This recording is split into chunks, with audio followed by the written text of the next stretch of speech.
Baik, teman-teman sekalian, kita lanjutkan.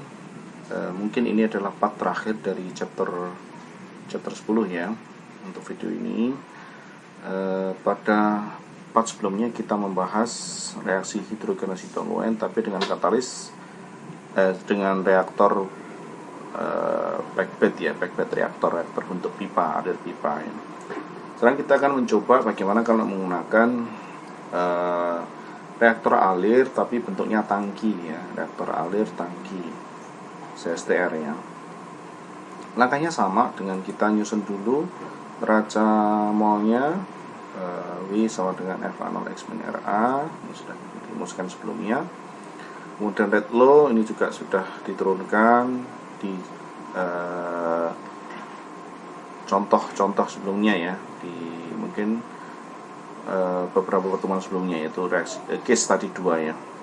Dan stoichiometry, ini fasenya fase gas, ini PT 0 1 min X.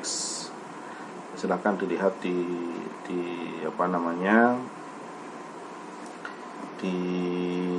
stoichiometry ya, di stoichiometry. pH 2 nya, tekanan bensinnya sebagai produk. Kita pakai stoichiometry untuk mendapatkan nilai-nilai ini. Tapi juga sudah disinggung di part sebelumnya juga ya, waktu membahas reaktor pipa ya. Dan nilai ini kita masukkan ke R ini ya. Sehingga kita punya persamaan ini.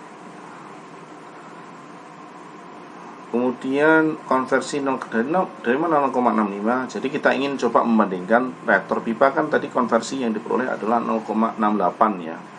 Oke, kita ambillah yang angka yang agak mendekati 0,65. Kemudian tekanan mula-mulanya toluen ada 12. Dari mana ya? Totalnya kan 40 ya. Total tekanan gas masuk 40. Kemudian fraksi molnya toluen adalah 30%. Jadi 0,3 kali 40 yaitu 12 atm gitu ya. Sehingga nanti ketemu min R nya sekian ya. Masukkan soal ke sini. Kemudian min R masuk ke persamaan sini ya. Sehingga nanti diperoleh W nya sama dengan FA0 X per min RA. Sehingga diperoleh berapa ini? Ya kira-kira bukan 1000 ini, 14.000 ya, 14 ribuan. Dengan volume ya tinggal dibagi, kalau kita densitasnya ya tinggal dibagi densitasnya, ketemu sekitar 35 meter kubik. Apa kesimpulannya kalau kita membandingkan antara reaktor alir tangki dengan reaktor air pipa? Kalau reaktor air pipa untuk konversi yang sama yaitu 65-68 itu bentuk tangki butuh konversi butuh katalis lebih banyak ya, 14.000. Kalau reaktor pipa kan hanya 10.000 ya. Jadi selisih 3.000 sampai 4.000. 3 sampai 4 ton. Saya rasa cukup signifikan. Ya. Begitulah teman-teman contoh untuk penyelesaian reaksi hidrogenasi toluen dengan reaktor pipa maupun reaktor tangki katalitik. Ada satu lagi jenis reaktor yang digunakan untuk reaksi katalitik, yaitu moving bed reaktor. Kapan kita gunakan jenis reaktor ini? Kalau packed bed reaktor, ini bentuknya pipa juga. Bedanya dengan packed bed adalah packed bed reaktor, perbedaannya adalah katalisnya ini. Kalau packed bed kan tidak move ya, dia fix ya. Kalau ini ya di sini. Kalau packed bed kan dia fix ya, pack ya, nge-pack di sini. Kalau moving bed jadi katalisnya ini bergerak ya, moving ke atas ya, bawah ya. Kenapa dia move? Tujuannya adalah untuk mengurangi, atau memang didesain untuk menyesuaikan dengan tingkat deaktivasinya. Ini memang didesain untuk katalis dengan deaktivasi yang sedang. Maksudnya bagaimana? Kalau packed bed itu kita pakai untuk katalis dengan umur panjang. Jadi nanti katalis itu diganti mungkin pas shutdown gitu ya, setahun atau mungkin lebih. Tapi kalau moving bed ini untuk katalis yang usianya lebih cepat ya, tapi tidak terlalu cepat. Kalau cepat itu dia harus diregenerasi langsung ya. Ini sedang, moderat istilahnya. Kalau untuk dokter ya istilahnya ini adalah moderat ya, moderat ya, sedang. Tapi lebih cepat dibanding packed bed, maka dia perlu bergerak katalisnya di sini ya. Cara penurunannya sama dengan packed bed ya, dengan reaktor pipa. Di sini kita buat dulu ke volumenya atau fokusnya, sistemnya ya, ada delta W ya. Sama penurunannya. Yang membedakan adalah karena ini deaktivasinya tidak bisa diabaikan, artinya deaktivasinya itu moderat, maka kita perlu menambahkan faktor A di sini ya, faktor A di sini. Jadi persis dengan reaktor packed bed, hanya ditambahkan aktivitas katalisnya di sini ya, bersamanya sama 3 ini ya. Jadi neraca mol untuk moving bed reaktor adalah persamaan 3 ini.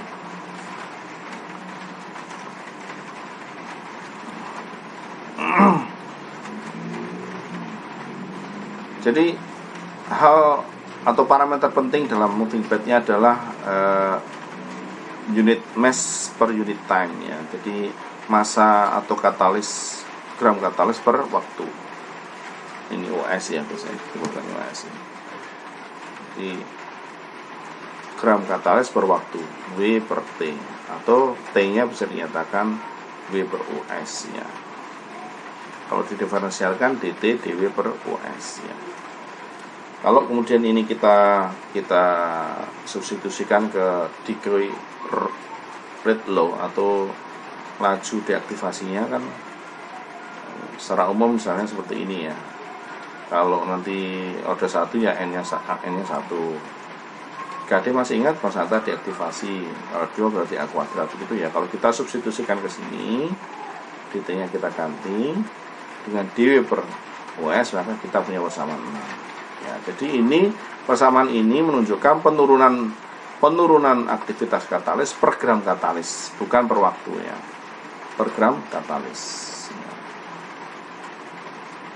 Ini menjadi poin penting, parameter penting pada reaktor moving bed ya.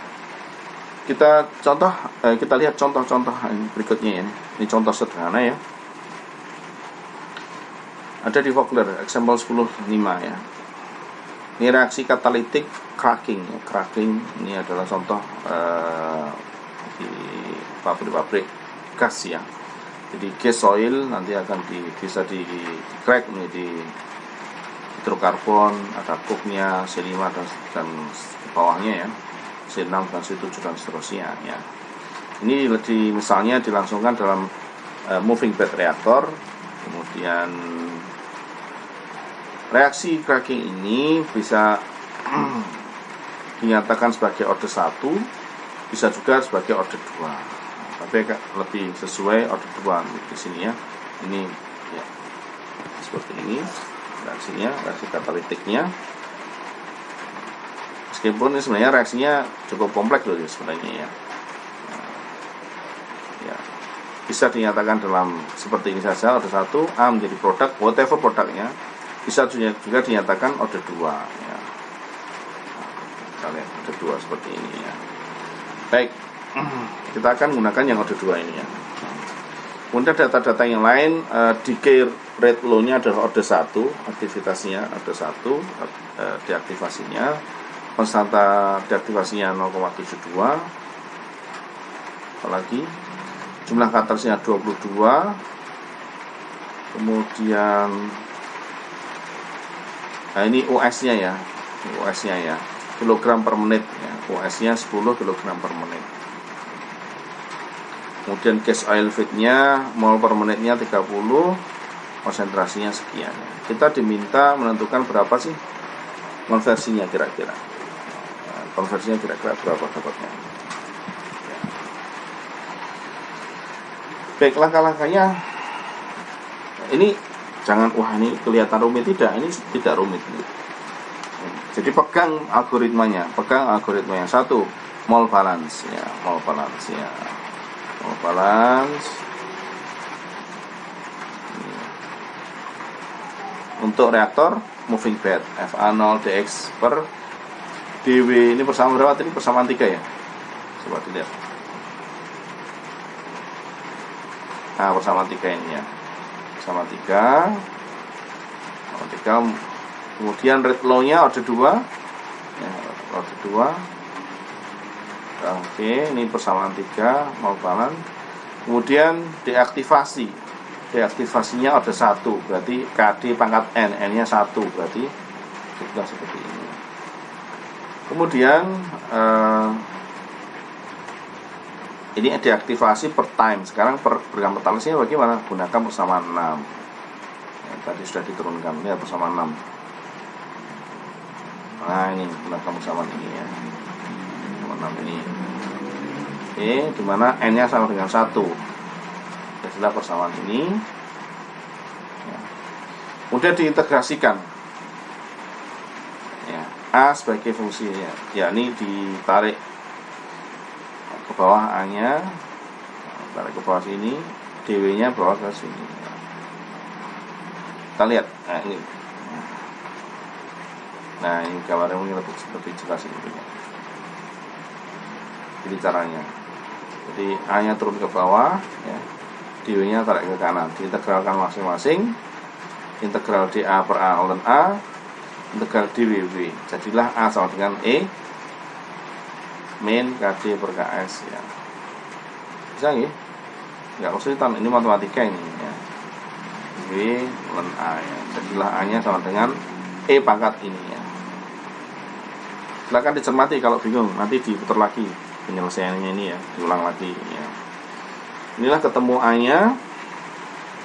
Berikutnya adalah stoichiometry. Ini fasenya ya, ini CA-nya sama dengan ini V-nya sama dengan V0 ya, dianggap tidak ada perubahan densitas ya. V sama dengan V0 sehingga CA sama dengan CA01 min XA ya, bisa saja ya. Kalau misalnya epsilonnya 0 ya, kalau E-nya 0 ya epsilonnya bisa saja, misalnya ini 1,0, jadilah ini ya. Kemudian kita kombinasikannya, kita sudah sampai persamaan 4 ini, kita gabung-gabungkan. Bagaimana menggabungkan? Ya, ini CA ini masuk ke persamaan min RA tadi. Ini masuk ke persamaan RA. CA ini masuk ke min RA. Ini masuk ke min RA, CA-nya. Nah, ini. Jadi min RA masuk ke sini ya. CA-nya diganti CA01 min XA, kemudian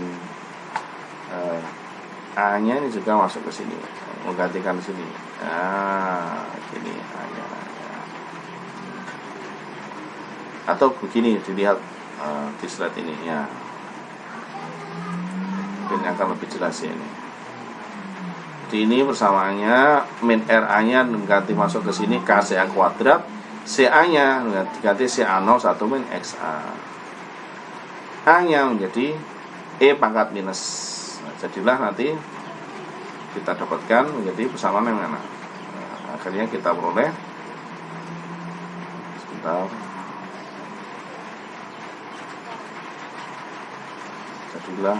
Jadilah ini ya. Bagaimana menyelesaikan persamaan ini? Menyelesaikan persamaan ini bagaimana? Ini sudah di sini, nah, jadi ini ya. Ini. Bagaimana menyelesaikannya? Nah, dipisah nih ya. X-nya dengan dx dengan x, dw dengan w gitu ya. Ya, dipisah, jadi x-nya dengan dx, dw-nya dengan w. Ya, gitu ya. Jadi ini x-nya dibawa ke sini, dx, w-nya dibawa ke sana ya. Sehingga kita punya persamaan ini ya. FA0 per K, CA0 kuadrat integral dx 1 min x kuadrat. Seterusnya. Ingat, hati-hati ngitung integral ini. Integral 0 sampai x 1 min x kuadrat, jadilah ini hasilnya. Kalau integral 0 sampai v E pangkat min KD, hati-hati ya. Integral eksponensial, kalau kita punya E pangkat AX dx, itu hasilnya 1/A E pangkat AX. Saya ulangi, integral dari E pangkat AX dx itu sama dengan 1/A E pangkat AX. Hasilnya tetap E pangkat AX ya itu. Cuma sini dikalikan 1/A nya, masih eksponensial juga. Jadi kalau kita punya integral E pangkat min K dk US per kali W dW, berarti integralnya sama ini hasilnya. E pangkat min K dW per US dikalikan dengan 1/A nya, berarti kebalikannya ini ya. Kebalikannya ini, nah di sini 1/A ya, jadi mestinya di sini US, nah, muncul US per KD, US per KD. Dimasukkan batasnya, kalau batasnya ini berarti 0, kalau W berarti masukkan W, kalau 0 berarti E pangkat 0 berarti 1. Maksudnya ini nanti ini ya. Bingung nggak? Bingung, nanti diulangi lagi ya. Jadi saya ulangi kurang sedikit lagi. Jadi ini integral, ini bisa ya, integral 1/1 min X kuadrat berarti hasilnya X 1 min X ya. Ini gampang sekali ya. Kalau bingung ya 1 min X dimisalkan U gitu. Kemudian integral E pangkat min KD WUS. Ini pakai merujuknya ke definisi ini. Integral E AX sama dengan 1/A E AX. Maka di sini hasilnya adalah E pangkat min KD W per US dikalikan 1/KD US, yaitu US per KD ya. Masukkan batasnya masing-masing. Masukkan W, masukkan 0 berarti minus 1 ya. Hasilnya kemudian sama ini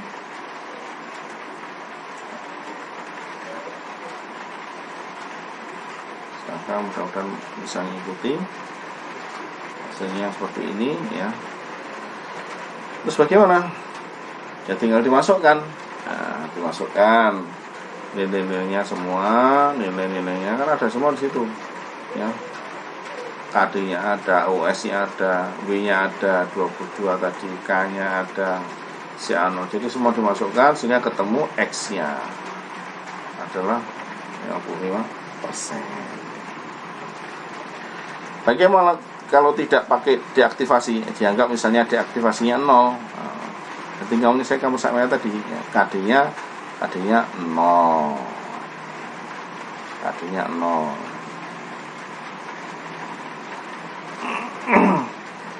KD-nya menjadi 0.